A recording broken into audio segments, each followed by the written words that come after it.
Hey, welcome to another episode of Freedom on Fire. This is your boy Bob TV. How you doing today? Just read an article in the Vox. Kind of funny article. This is August the 17th on Vox today. It came out 9:30 a.m. It says the huge problem with Trump comparing Robert E. Lee to George Washington. We're going to talk about that. We celebrate the good things the founders did. Confederates didn't do anything good. In fresh tweets Thursday morning, Donald Trump, a lifelong New Yorker who, with no personal or family connection whatsoever to the Confederate States of America, once again stood up for the principles that honoring the leaders of a 19th century rebellion whose goal was to entrench the institution of chattel slavery and is similar to honoring the founders of the United States. These are the tweets that Donald Trump had. I'm sad to see the history and culture of our great country being ripped apart with the removal of our beautiful statues and monuments. That was today. You can't change history, but you can learn from it. Robert E. Lee, Stonewall Jackson, who's next? Washington, Jefferson? So foolish. Also, the beauty that is being taken out of our city, towns, parks will be greatly missed and never be comparable or replaced. Donald Trump. Trump offered similar remarks at a disjointed Tuesday press conference. Was George Washington the slave owner? He asked rhetorically. So will George Washington now lose his status? Are we going to take down statues of George Washington? How about Thomas Jefferson? Tucker Carlson sought to further the muddy waters on his show on Fox News Tuesday night by observing that figures such as Plato and Muhammad also owned slaves. So he said his thoughts was slavery was evil. Until 150 years ago, slavery was the rule. Plato, Muhammad, Aztec all owned slaves. Slave-holding commons among North American Indians. I will see you soon, Tucker. I know where you work at, Doc. I'm not going to threaten you, but I would like to talk to you. And I might have some protesters there with me waiting for you on your show. These are the arguments that are exactly offered in good faith, but even then, they reflect a profound misunderstanding of the nature of the Confederacy as a project and of the differences between commemorating its leaders comparing to the American founding fathers. Jefferson Davis, Robert E. Lee, and the other politicians are generals who served in the Confederate State of America, aren't noteworthy historical figures who also happen to benefit from the institution of slavery. They are historical figures who are noteworthy almost exclusively because they led an insurrection against the United States of America, and this insurrection whose primary purpose was to perpetuate slavery. Owning human chattel and offering intellectual and political defense of the institution of American slavery is important and this honorable part of Thomas Jefferson legacy, but it's the entirety of David's legacy. We celebrate the good things about the founders. Historical graphical arguments about the relative merits of the different founding fathers are a staple of American intellectual life, playing out in scholarly works or popular and even Broadway musicals. The reputation of individual founders waxed and waned over time. Jefferson's reputation is currently in something of a slump, thanks to a revelation about Sally Hemings and Cabinet Battle number 1 and 2. Sally was the black slave that he had a relationship with. Still, Jefferson's contributions remain largely celebrated today. That's in keeping with another staple of American life. The big picture point of the pantheon of American founders is to celebrate the good things about them. A commission established by Yale University in the wake of controversy over their residential college being named after John Calhoun introduces the useful connection of historical figures, principal legacies. They observed that Frederick Douglass said and wrote some offensive things about Native Americans, but that nonetheless his principal legacy is an abolitionist and civil rights leader. By the same token, Jefferson is in the pantheon because he wrote the Declaration of Independence and because of his wartime diplomatic service. Alexander Hamilton is in the pantheon because he wrote the Federalist Papers and laid the foundation of American political economy.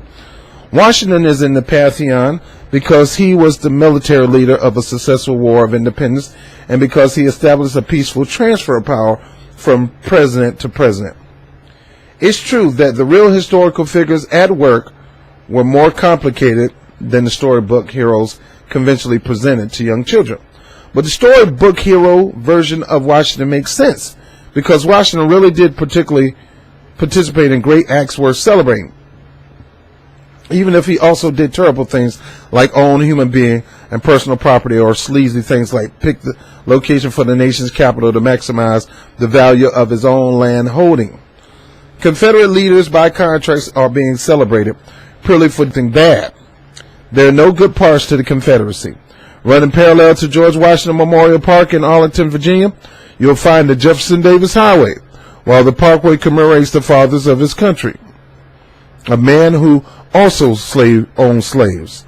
Only an extraordinary stupid person would believe that the highway is commemorating a former cabinet secretary from the Franklin Pierce administration. The reason there is a highway named after Jefferson Davis in Virginia is that Virginia was one of the states that succeeded to join the Confederate States of America, and Davis was the civilian leader of the CSA, and the CSA itself was a political project that had no real purpose other than to maintain slavery as an institution. Its political leaders like Davis attempted to destroy the country in order to keep their slaves, and CSA military leaders like Lee contribute to death 100,000 of people in pursuit of that cause. Now, I will go more into this, but you take your time and read this. Well, let me make my quick comment and I'm done. It wasn't just about slavery. They had other things that they were trying to keep besides slavery. But slavery is a huge part, and that is bad. But don't get me twisted. George Washington, Thomas Jefferson, you name it. All those who went and wrote the Declaration of Independence and said that we're all equal are a lying sack of crap. Now, sure, you want to take down these statues in these southern towns and things like that. To me, I think it should be taken down and put in a museum. And, as far as destroying, I don't think it should be destroyed. I think it should be put in a museum so we can be reminded to teach our kids the horrible slavery past and the Civil War and how these guys seceded war because they want to continue to push slavery. But don't get yourself wrong. Because if it wasn't for Abraham Lincoln, most of the people still would have wanted slaves in the North. The Emancipation Proclamation wasn't the thing that just came out of the blue. People from the North and South did not want to give up their slaves.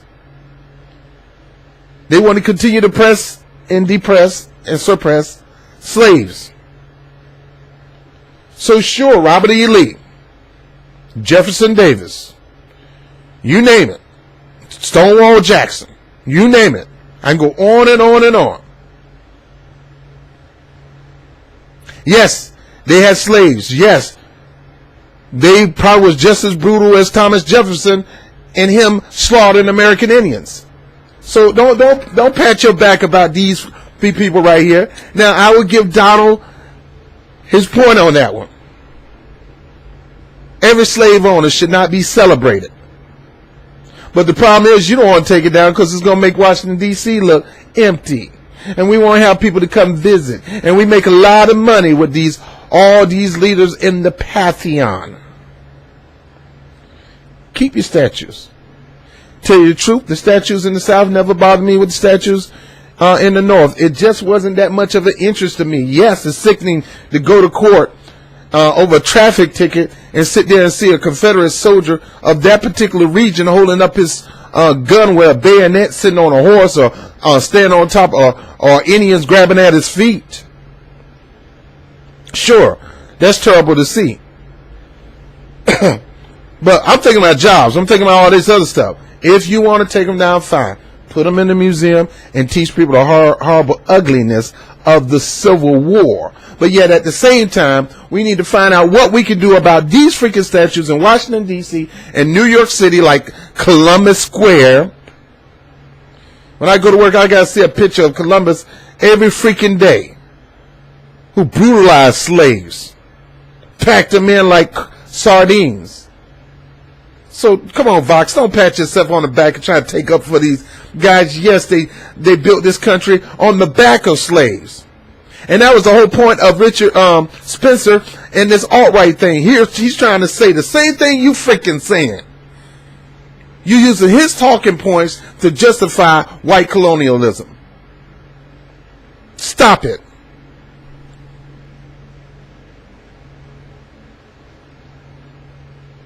Somebody did something good.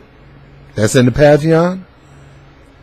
Frederick Douglass, even though he ratted on Indians, he didn't go around enslaving them and brutalizing them. Dr. King. Maybe Benjamin Franklin. I don't know. I give him props because he was an inventor and he created things. And, you know. But don't you dare. I don't give George Washington pass for nothing in the world. I don't give Thomas Jefferson pass for nothing in the world. I don't give these guys no pass. While they was crisscrossing the country, people was dominating and caring for a slave and probably beating the crap of them and treating them like second-class citizens. And while everybody sat in Pennsylvania and they signed the Declaration of Independence, majority of them turkeys owned slaves. Yeah, I called them turkeys. So you can come up with your mythological stories that make kids feel good about George Washington and all these other people. I'm going to tell them the truth so they can be made free. I'm Bob TV, Freedom on Fire. My last remark, don't take no defense for these turkeys. And if the people want them gone, then you just need to find a new way to hook up Washington, D.C. and make it beautiful.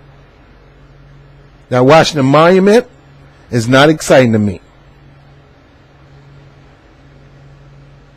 Abraham Lincoln, his memorial, and the place with Dr. King, exciting to me.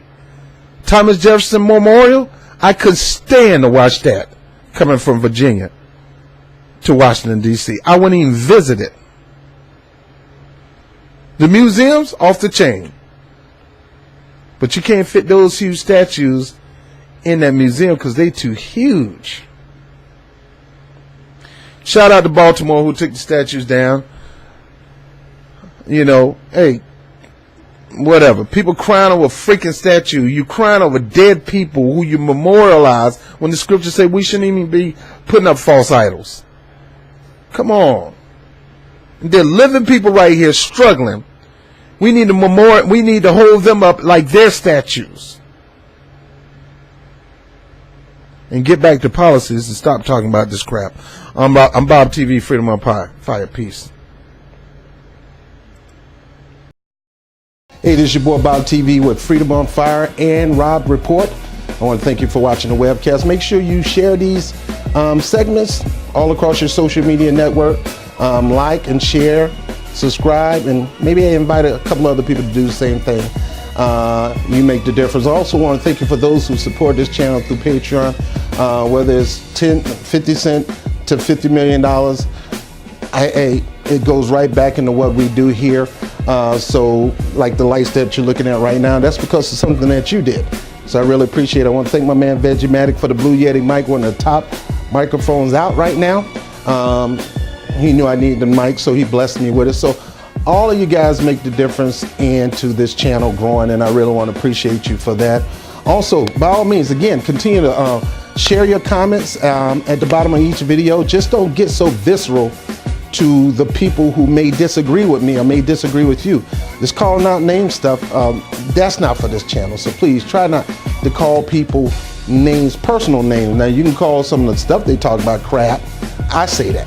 But just don't attack people personally. Words really hurt when you start attacking people personally, because these people really believe these things, and you're not gonna take away their belief by calling them names. So please don't do that on this channel.